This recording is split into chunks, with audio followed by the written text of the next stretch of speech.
Hello दोस्तों, नमस्कार। मैं एडवोकेट अरुण मिश्रा आप सभी का अपने लीगल चैनल कोर्ट कचहरी का ज्ञान में स्वागत करता हूं।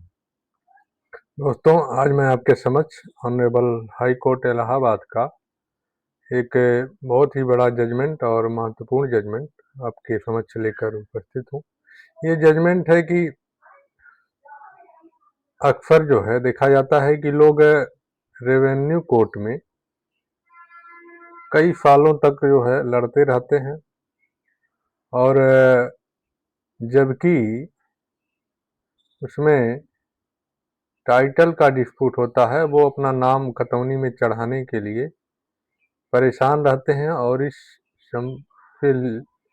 तहसीलदार की कोर्ट में, एसडीएम की कोर्ट में, कमिश्नर की कोर्ट में इस तरह लड़ते लड़ते सालों का समय बर्बाद कर देते हैं और अंत में उनको पता चलता है कि जो ये हमने समय बर्बाद किया ये गलत है, हमको सिविल कोर्ट जाना चाहिए था। तो इस बारे में ऑनरेबल हाई कोर्ट का ये बहुत ही महत्वपूर्ण जजमेंट है।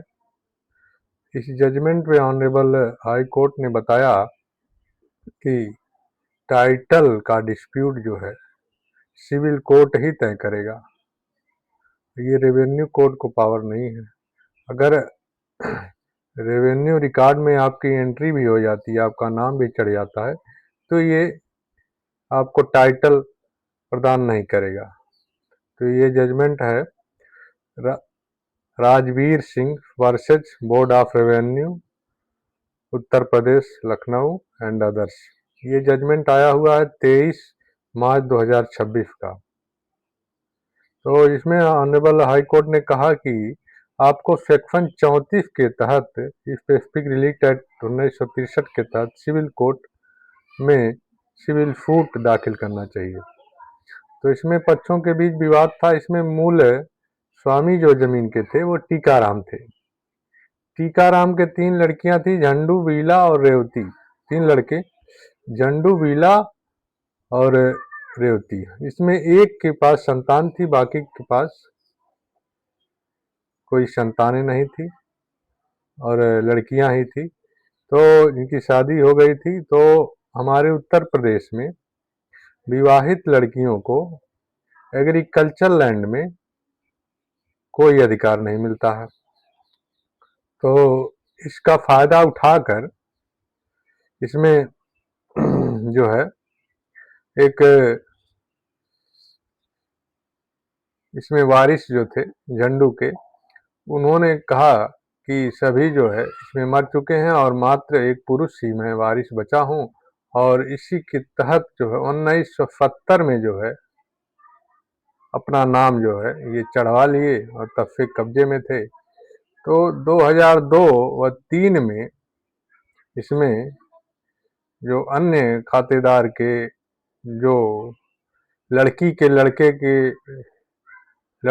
थे यानी पौत्र थे जो है ये, तो इन्होंने आवेदन दिया कि जो है इसमें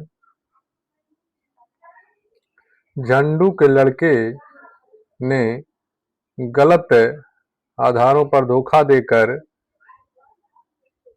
ये खतौनी में अपना नाम चढ़ा दिया है और लिहाजा ये इनका नाम निरस्त करके और प्रार्थी का नाम दर्ज किया जाए। तो यहाँ पर जो है रेवेन्यू कोर्ट ने पाया कि 35 साल बाद जो है इसमें जो है